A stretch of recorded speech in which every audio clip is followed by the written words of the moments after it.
વ્યસનોના લિસ્ટમાં પહેલી વ્યસન આવે છે ચા. પણ એ વ્યસનમાં આમ તો ના આવે, પણ છતાં પણ સંતો એને પણ વ્યસન માને છે.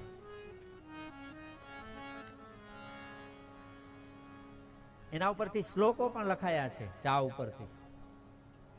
કારણ કે ચાનો જન્મ ચીનમાંથી થયો છે. એટલે શ્લોકમાં આવ્યું નમો દેવ્યય ચા દેવ્યય. આ તો રમૂજમાં કોઈ કવિએ લખ્યું છે કે તપેલી ગર્ભ સંભુતા તુભ્યમ નમો ચીનની કુમારી. હે ચીનની કુમારી, આપને પ્રણામ કરું. કારણ ભણેલી વ્યક્તિ હોય કે અભણ હોય, જ્યાં સુધી ચા ન મળે ત્યાં સુધી ચેન ન પડે. ચા દેવી નમસ્કારમ જગત ચૈતન્ય પ્રેરિકે. માણસની સવારમાં જ્યારે ઉઠે ને ત્યારે અમુક નસો બંધ થયેલી હોય છે. આ ચા નું પાન કરે એટલે એની નસો બધી ખુલી જાય. એટલે શબ્દ આવ્યો ચા દેવી નમસ્કારમ જગત ચૈતન્ય પ્રેરિકે તાભ્યામ વિના ન જીવંતી સાક્ષરા ચ નિરક્ષરા. નરેન્દ્ર સાહેબ ભણેલી વ્યક્તિ હોય કે અભણ વ્યક્તિ હોય, ચા વગર આખો દિવસ એનો બગડે. એટલે વ્યસન ન કહી શકાય, પણ જરૂરી છે એટલું આપણે માની શકાય. પણ કહેવા વાળો ખુદ હું ચા નથી પીતો. અને ચાયના ગેરફાયદા જો આપને જાણવા હોય તો ગુજરાતના પ્રખ્યાત હાસ્ય કલાકાર સાહિત્યકાર સાંઈરામ દવે ચાયની આરતી લખી છે. એમાં ચાયના ગેરફાયદા બતાવ્યા છે. એક બે બંધ લઈ અને એ આરતીનું આપણે શ્રવણ કરીએ એટલે ખ્યાલ આવી જશે. ચા ન પીવી જોઈએ. કે જય જય ચા માતા.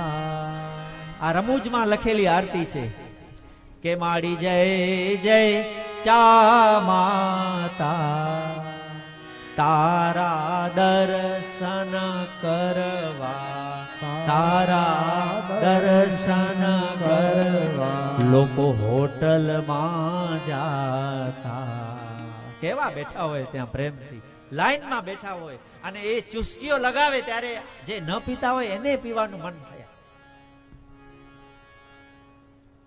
અને ઘણા તો પાછા દલીલ કરે કે ભગવાન યોગેશ્વરે એમ કીધું છે કે પ્રત્યેક મનુષ્ય ચા પીવી જોઈએ. લ્યો, અને એ પણ ગીતામાં લખીને કહી ગયા છે, બોલીને કહી ગયા છે. આપણે પૂછીએ કે ભગવાન યોગેશ્વર કે ગીતામાં એમ કહી ગયા છે કે ચા પીવી જોઈએ? બોલે હા. કાઢો બીજો અધ્યાય અને એનો શ્લોક વાંચો. એમાં લખ્યું છે અકીર્તિમ ચાપી ભૂત્વા. અકીર્તિમ ચા પી, ચ વતા આપી સંધિ છે, પણ આ લોકો એને એમ માને કે ચા પી, એમ અર્જુનને કહે છે. આવા તો અર્થો કાઢે. જય જય ચા માતા કે માડી જય જય ચા માતા તારા દર્શન કરવા. અને વહેલા વહેલા સવારે હોટલમાં જાતા.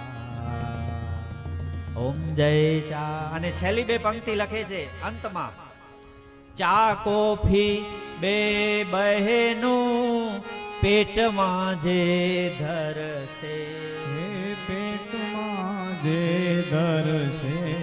ઘણા ચા ન પીતા હોય તો મહેમાન થઈને જાય ત્યારે એમ કે કોફી પીશો? તો કે હા કોફી પીશું, એમાં વાંધો નથી. ચા નહીં પીએ, પણ એને ખબર નથી આ તો બે બહેનો છે. અને જે વિજ્ઞાનમાં ભણ્યા હોય છે એને ખબર છે કે ચા અને કોફીમાં જે નિકોટિન નામનું દ્રવ્ય છે એ બંનેમાં નુકસાનકારક છે. ચા કોફી બે બહેનો પેટમાં જે ધરશે. અને હવે મજાની વાત કે આ બે પેટમાં ધરશે ચા અને કોફી ને, તો ભેટમાં શું મળશે? સાહી રામ કહે એ જીવને, સાહી રામ કહે એ જીવને અલ્સર ભેટ મળશે, એસિડિટી ભેટ મળશે. ઓમ જય ચાય માતા.